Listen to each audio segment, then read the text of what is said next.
Thank you again for joining this webinar today. Again, my name is Randa Abdelrahim, and I am a PhD candidate in disability studies. I'm presenting this webinar session with my colleague, Jay-Jin, and we are from the University of Illinois at Chicago.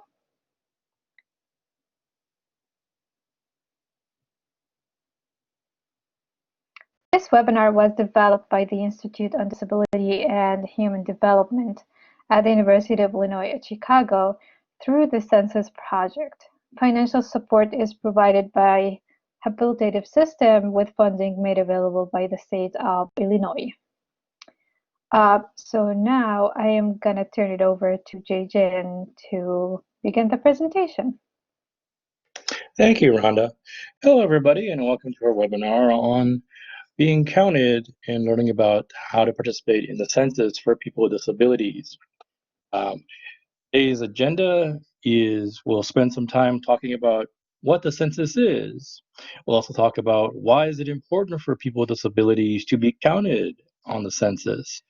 Talk a little bit about some of the challenges that our disabled community faces regarding the census. Also talk about the ins and outs of what the census asks and talk about what types of questions are on the census, as well as we'll talk about what types of questions are not asked from the census. And then we'll finish up by talking about the different ways that people can fill out the census and complete it, and some resources at the end. And as Rhonda said, my name is Jay-Jin Pak. My apologies for not reintroducing myself earlier. And I am the Community Education and Training Coordinator for UIC's Institute on Disability and Human Development. So, along with our agenda, just going to want to go over a couple of learning objectives for today. What we want people to, you as attendees, to take away from today's session is get an understanding of the purpose of the census and why it matters for people with disabilities to be counted. We also want participants to gain an understanding of how the census data impacts the disabled community, and again, information on how to fill out the census and complete it. Alrighty, so getting to the kind of the meat of the content today. So what is the census? So we want to show a short little video that kind of gives an overview of what the census is. So Rhonda, if you want to video.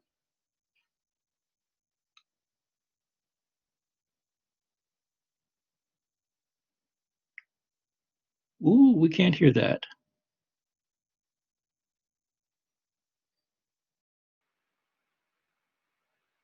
Do you think people with disabilities count?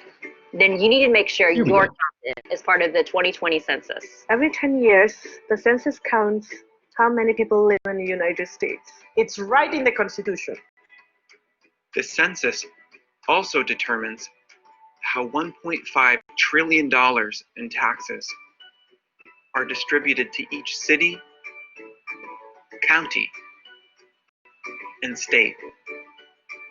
Basically, how much money your community gets to help run hospitals, fire departments, fix and build roads, and other resources where we live. Not participating in the census means less funding in the community, and that means less resources for you and me. So, can we count on you? Learn more at disabilitycounts2020.org. Produced by Rooted in Rights, with support from the Disability Rights Education and Defense Fund, the Disability Organizing Network, and the California Census Office.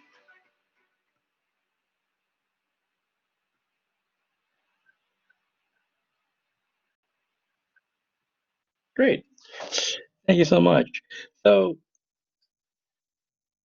as the video mentioned, it is the census is essence a count of everybody that's in our country and where people live, and it's a matter of making sure that we get a count. And that, as was mentioned, the census happens every 10 years. And it was, when the framers of the Constitution created the Constitution, they made it sure to include that because they saw the value of having that count of people and where they live to help guide how resources are distributed in our country. So let's talk about some of the big reasons why the census happens. As was mentioned, it's about fair representation. The total number of where people live and where and how people are counted through in whether it's cities, towns, states in our country, policymakers and our government leaders use that to calculate, make sure that House Representatives and our government leadership, there's fair representation across the country. Also, in terms of how resources are divvied up across the country, the more populous areas are going to get more resources.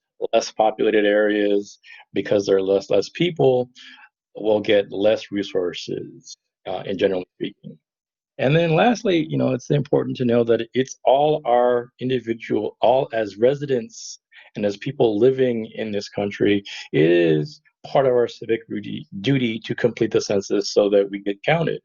And for those of us with disabilities, I myself am one, I think it's important for those with disabilities to be counted as well, because filling out the census is a way of exercising our voice, our right to say, here I am, and this is where I am, and this is what my services and needs are. So, a lot of us in the disability community, in terms of talk about self-advocacy and go to rallies and learn about how to speak up for ourselves so we get fair and equal access of services, and completing the census is one of the ways that we can speak up for ourselves. Okay, so next, let's talk about some of the, a couple of fears that or misunderstandings that might be out there as you hear about the census. Is one of the possibly misinformation or confusing bits of information is that there may be messages saying that, oh, census data will be used or could be used to track people, and that's not true. The reality is, the fact is, information that is collected by the Census Bureau by law is not and is not allowed to be used to track anybody. All that count information that you share when you complete the census is kept very securely and privately and confidentially, and is not shared amongst other departments and disclosed to other organizations or other groups. In terms of how the importance of the census and the impact it has on our community, as was mentioned in the video, as I mentioned earlier, census data is used to help kind of divvy up where the resources go. That includes funding, federal funding for things like community services, disability services, education, housing, all of those kinds of resources, transportation supports, all of those types of services that many of us in the disability community use and utilize. And the importance of those of us with disabilities being counted is, again, when we are counted, we're telling our policymakers and the people that divvy up create the budgets and distribute the resources, hey, I'm here. This is where I live. I live in Chicago. I live in Southern Illinois. I live in Central Illinois. This is my community. And because I'm here, I need, and I have disabilities, these are the resources that I need. And I'm completing the census to tell you and to advocate for myself and my community, to let you know when you make up these policies and on budgets, to make sure that you give us a fair share of those resources, so that I, as a disabled person, can have access to all the accommodation resources for transportation, school, work, getting out, all the aspects of life. Okay. So in terms of challenges,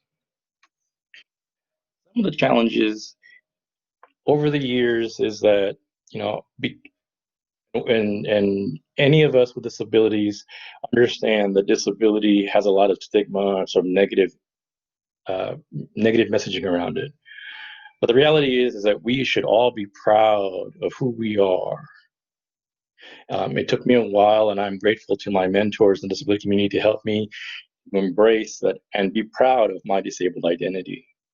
But, you know, unfortunately, there's a lot of folk over the years, disability still has a lot of stigma.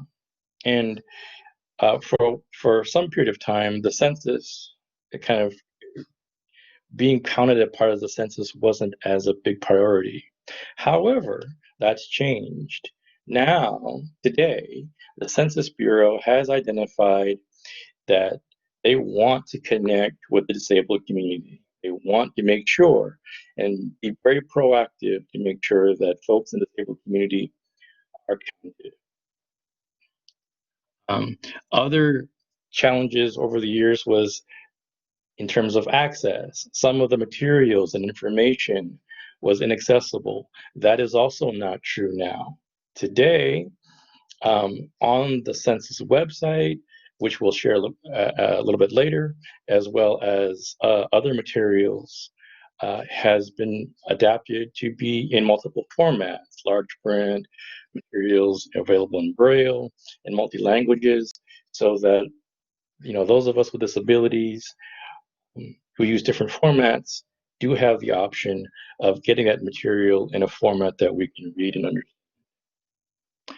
And as I mentioned, because there, sometimes in the past, there was a lack of outreach or connection to the disabled community, but that's changing. Again, now, because the Census Bureau is being more proactive, they want to connect with the various disability communities and to say, we want to count you. We want you counted in the census work because we are here and we have a right to be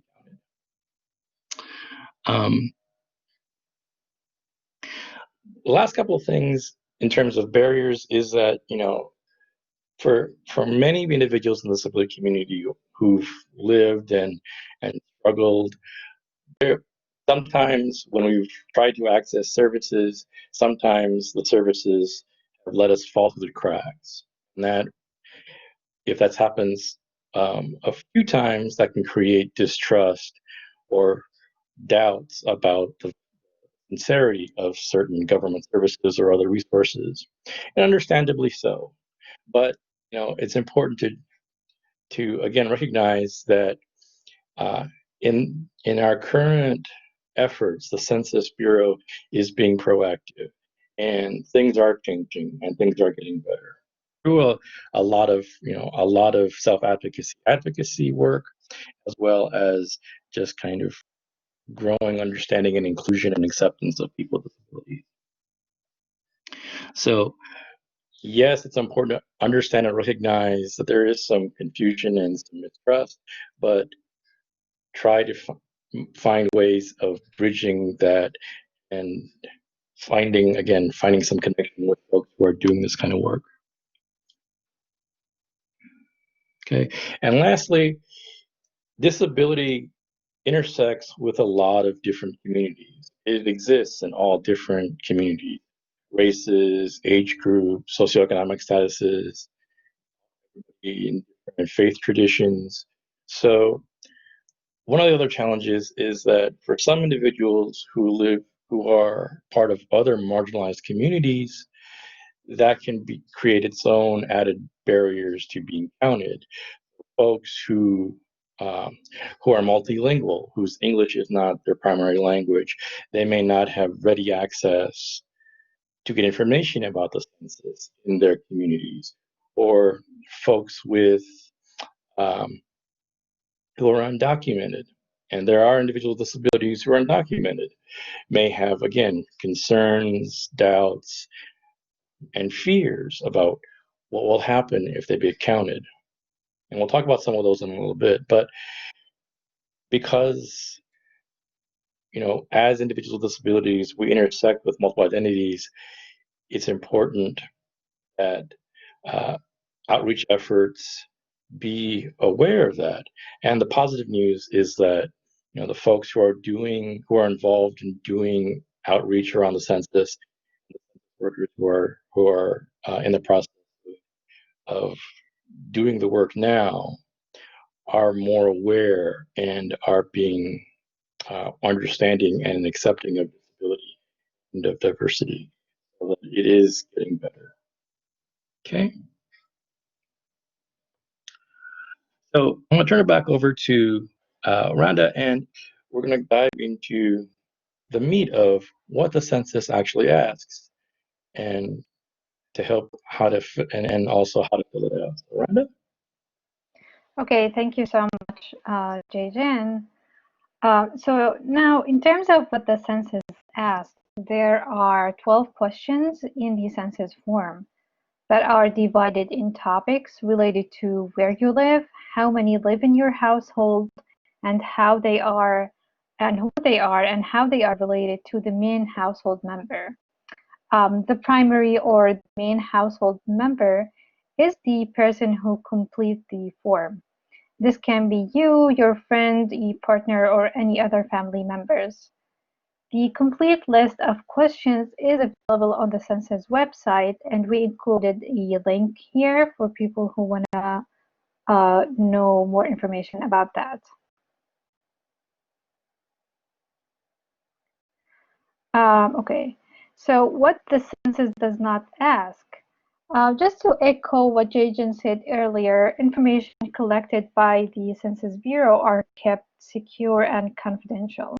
By law, your information won't be shared by other governmental agency, law enforcement, or landlord.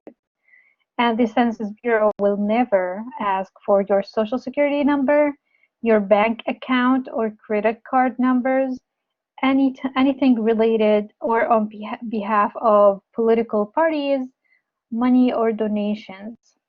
And we also included more resources here. You can, if you wish, use the link on the slide.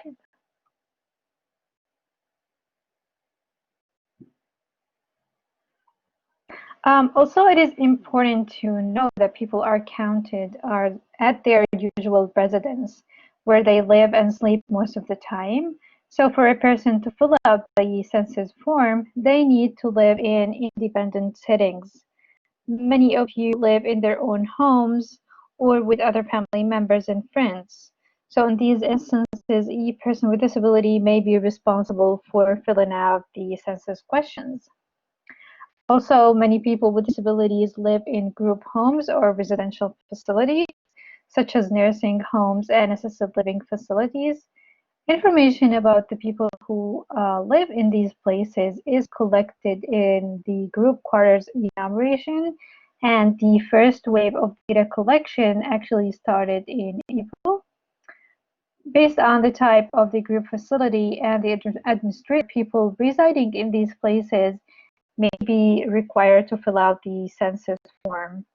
Overall, the census data will be collected about each person living or served at the facility. An administrator may fill out the census form with information about all these people, or a census worker may drop off the forms to be completed by each person living in that facility or place. Okay, so now I will talk about how to complete the census online by phone or by mail, and I will also go over accessibility issues related to these modes. Okay, so first, person can go online after receiving the invitation to participate in the mail.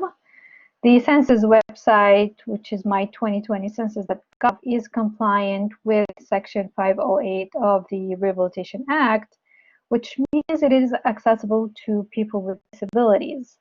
And the website is compatible with screen readers for people with visual impairments.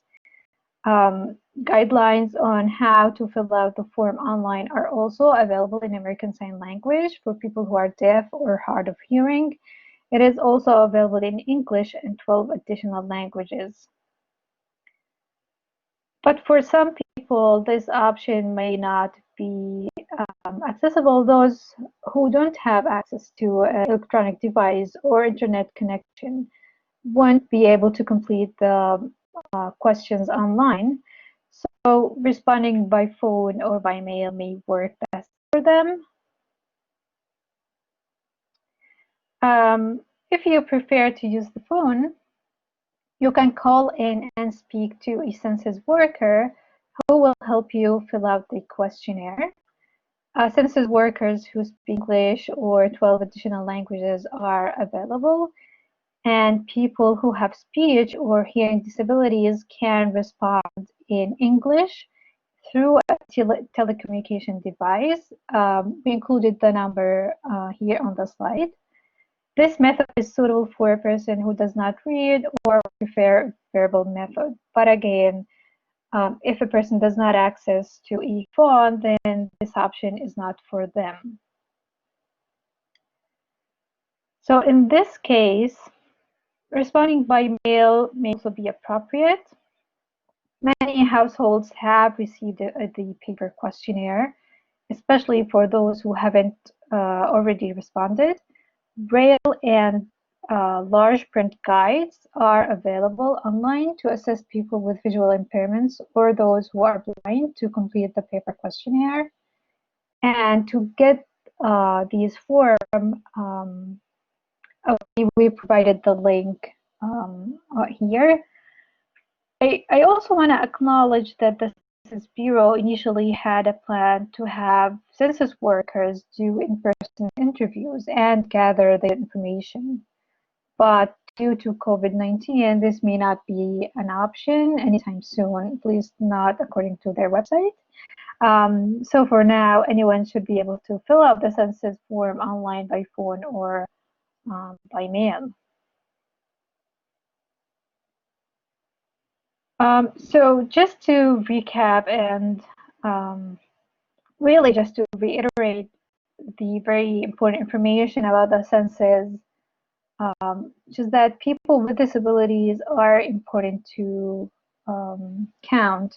Their participation helps support community services and resources, and it also helps ensure fair representation in government, and completing the census is easy and accessible.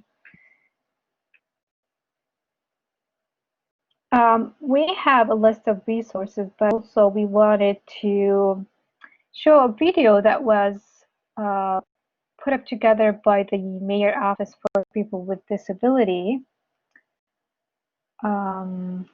Okay, let's play that now.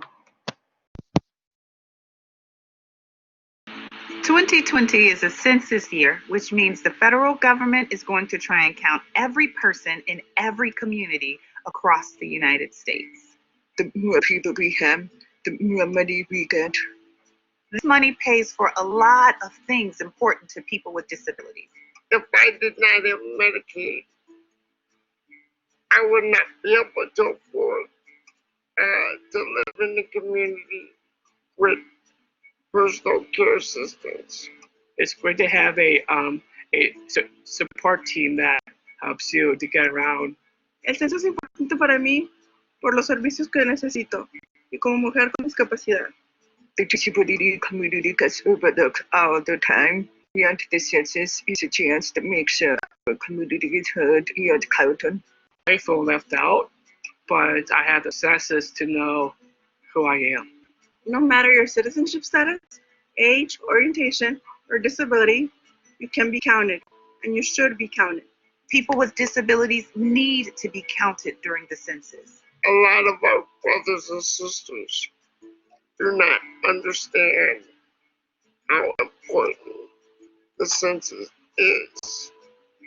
Tell your friends, tell your family, neighbors. I count and you count. Get counted. Get counted. Everyone should be accounted. Get counted. during the 2020 census. Make sure you count.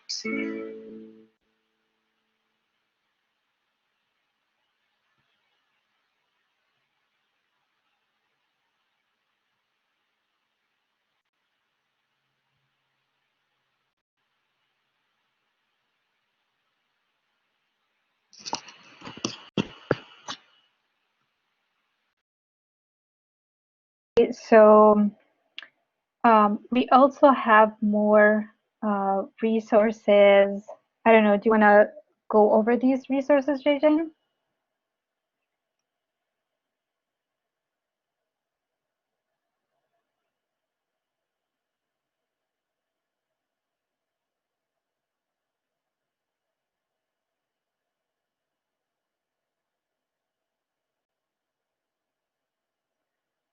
I don't know if Jajan is having connection troubles, but for, oh, okay. Hi, sorry. Hi, everybody. Sorry, my mistake. I hit my mute button, didn't click right. Oh, that's okay. Sorry about that. So let's talk about some resources. So we wanted to highlight the main 2020 census website. So if you go to 2020census.gov, that's the official website of the 2020 census. And from there, you can go to the different links on that. From there, you get a lot of other information that we reference to as a home base. One of those things is the link to the census guides in multiple languages. So as I mentioned, some of us with disabilities intersect with different linguistic and cultural communities. I myself identify as an Asian American immigrant with a disability. And some of my friends and colleagues speak different languages. The great thing about this year's census information is that it's available in over 50 different languages through the website. So if you click on that, link, which you'll get a little bit later in via email. You can score through and just pick out the language that you want, and you can read about the census. And there's also a short video about the census in all these different languages, which is the other link that's on the screen is on the 2020 census. Again, there's like short videos of 3, 4, 5-minute videos in different languages that give an overview of the census, as well as for those individuals who are deaf or hard of hearing or use sign language, American Sign Language. There's a informational video about the census in American Sign Language as well. Okay. I get the other thing I just want to make a note of, and is I know that over the past several months, as a census became more well known and talked about in mass media and commercials or whatnot, there was also some news stories and conversation about the census asking about citizenship. And the all that debate aside, in terms of the question about citizenship on the 2020 census, there is no question about citizenship on the 2020 census. And I just want to reiterate that, plus what Rhonda mentioned, what's not asked. If those of us in the disabled community, if we get calls or someone messages us saying that they're from the census and they want information about our social security number, or they saying, oh, there's going to be a service fee to help you fill out the census, or asking about citizenship status, any of those kinds of questions, that person is not part of the census. That person, if they're asking about any of that information, it is not an official census rep. So you have every right to say no thank you and close the door or hang up. Okay.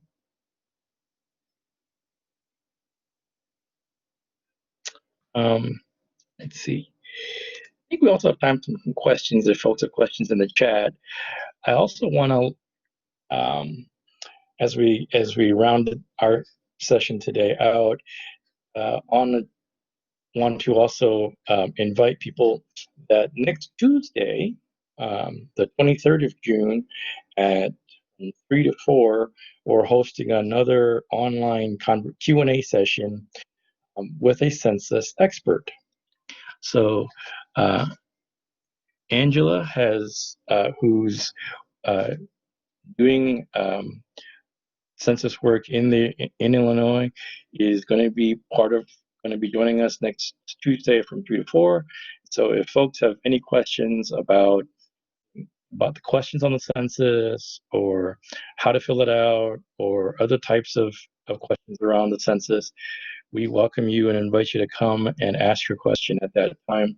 It's an informal conversation, so people can hop in anytime in that 3 to 4 p.m. time slot and ask your question. And additionally, we'll provide any additional resources at the time that we can.